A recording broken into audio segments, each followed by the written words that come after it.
Bismillahirrahmanirrahim. Assalamualaikum warahmatullahi wabarakatuh. Hamdan wa syukranillah, salatan wa salaman ala rasulillah.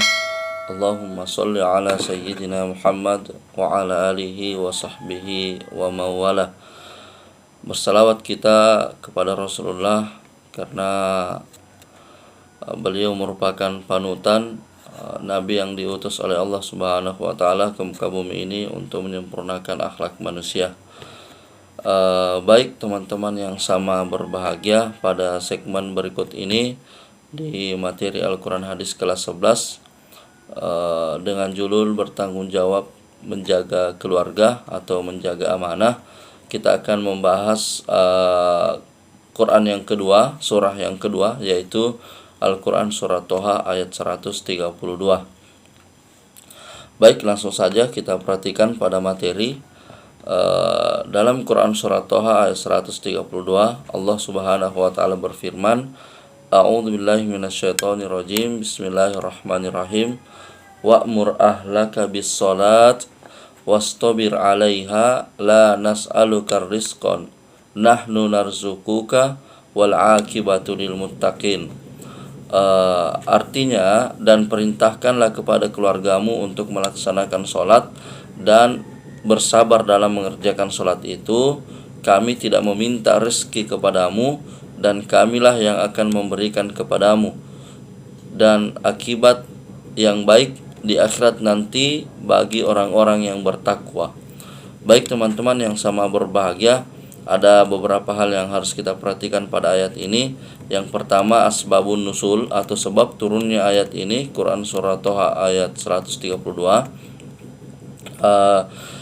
Asbabun nusulnya yaitu dalam sebuah riwayat yang bersumber dari Ar-Rafi'i, datang seorang tamu. Jadi pada suatu itu ada seorang tamu yang berkunjung di rumah Rasulullah SAW. Akan tetapi bersamaan dengan pada waktu itu tidak ada sesuatu yang bisa Nabi suguhkan kepada tamunya. Jadi biasanya kan kalau ada tamu kita buatkan makanan, kita buatkan air, lalu kita berikan kepada tamu. Akan tetapi pada waktu itu di rumah Rasulullah tidak ada sesuatu yang bisa disuguhkan kepada tamunya. Maka Rasulullah meminta kepada salah satu sahabatnya untuk ke rumah sebelah, di rumah orang Yahudi tetangga Rasulullah, untuk meminta tolong, membantu agar orang Yahudi tersebut mau meminjamkan tepung gandum kepada Rasulullah SAW. Akan tetapi apa yang terjadi, hadirin yang dirahmati Allah, pada saat itu orang Yahudi tersebut kemudian tidak meminjamkan tepung gandum kepada Rasul. Kenapa? Karena dia tidak mau memberikan sesuatu jika tidak ada jaminan. Maka pada waktu itu Rasulullah SAW berjanji akan mengembalikan apa yang telah Rasul pinjam nanti di bulan Rajab. Tapi tetap orang Yahudi itu tidak mau. Perhatikan pada layar, namun orang Yahudi itu tidak mau meminjamkan. Nanti dia mau meminjamkan kepada Rasul kecuali dengan diberi jaminan. Jadi orang Yahudi itu mau diberi jaminan, misalnya diberikan pegangan atau barang sesuatu yang bisa menjadi pegangannya. Lalu pada bersamaan dengan kisah itu, hadirin yang dirahmati Allah, lalu Allah Subhanahu wa taala menurunkan Quran surah At-Toha ini, Quran Surat Toha ayat 132, untuk kemudian memberikan penguatan kepada Rasul, yang artinya mengingatkan kepada Rasul untuk senantiasa memerintahkan keluarganya dalam melaksanakan sholat dan untuk bersabar. Jadi dalam kondisi ini diperlukan kesabaran dan diperlukan pertolongan kepada Allah melalui sholat. Baik hadirin yang dirahmati Allah, kita kaji sedikit tentang makna Quran Surah At-Toha ayat 132 ini. Dalam terjemahan ayat,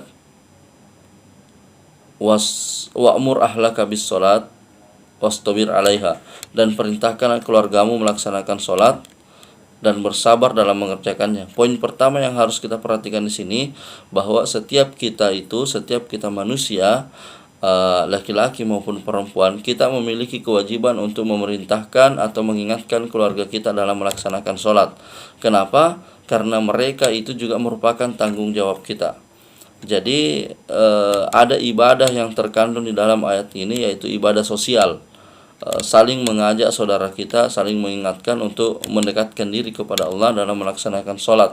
Kenapa? Karena sesungguhnya keluarga juga itu merupakan tanggung jawab bagi kita. Maka wajib kemudian kita mengajak mereka untuk senantiasa mendekatkan diri kepada Allah dengan melaksanakan sholat. Wastabir alaiha, dan bersabarlah dalam mengerjakan sholat. Maka hadirin yang dirahmati Allah, ketika kita mengerjakan sholat, kemudian kita dalam mengerjakan ibadah itu diperlukan kesabaran.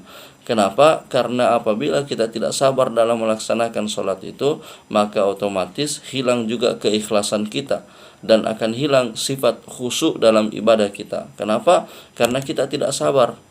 Makanya harus senantiasa bersabar. Bersabar ketika melaksanakan sholat, baik maupun bersabar dalam menghadapi ujian, bersabar dalam menghadapi kehidupan. Ya, kemudian Allah Subhanahu wa taala melanjutkan firman-Nya, la nas'aluka rizqan. Kata Allah dalam firman-Nya, sesungguhnya kami tidak meminta rezeki apapun kepadamu. Nahnu narzuquka, kami yang memberikan rezeki kepadamu. Artinya hadirin yang dirahmati Allah, setelah kita melaksanakan sholat dan setelah kita bersabar dalam melaksanakan sholat itu, maka kemudian kita harus yakin bahwa sesungguhnya yang memberikan kita rezeki, yang memberikan kita kehidupan, yang memberikan kita kebutuhan, melengkapi seluruh kebutuhan kita di dunia ini, kemudian itu adalah Allah. Jadi dari ibadah yang kita lakukan, Allah tidak meminta apapun. Allah tidak butuh sholat kita sebenarnya. Allah tidak butuh ibadah kita. Karena semuka langit dan bumi tidak beribadah dan tidak menyembah kepada Allah, Allah tetaplah Allah, dan kekuasaan Allah tidak akan pernah turun. Akan tetapi kitalah yang butuh kepada Allah, kitalah yang butuh daripada ibadah itu. Sehingga Allah mengatakan, nahnu narzuquka, Allah akan memberikan rezeki kepada siapa yang senantiasa Allah kehendaki. Allah akan mudahkan kehidupannya kepada siapa yang senantiasa bertakwa kepada Allah. Pada akhir ayat kita perhatikan, wal aqibatu lil muttaqin. Jadi orang bertakwa itu akan senantiasa diberikan rezeki oleh Allah Subhanahu wa taala. Maka hadirin yang dirahmati Allah, senantiasa kita bersyukur kepada Allah, melaksanakan ibadah sholat dengan cara yang sabar, dan harus yakin bahwa sesungguhnya Allah lah yang memberikan rezeki kepada kita. Ya. Wa ma bikum min nikmati faminallah, dan apa yang ada dalam kehidupanmu, nikmat yang kamu rasakan, semua itu berasal dari Allah. Maka inilah penjelasan Quran surah At-Taha ayat 132. Intinya ibadah, mengajak keluarga, bersabar, dan harus yakin bahwa yang memberikan rezeki kepada kita adalah Allah Subhanahu wa taala. Demikian, jika ada manfaatnya silakan dibagikan video ini ke teman-teman kalian. Atas segala kekurangan silakan mencari referensi yang lain, supaya kemudian pemahaman kita semakin berkembang dan pemahaman kita semakin bertambah. Assalamualaikum warahmatullahi wabarakatuh.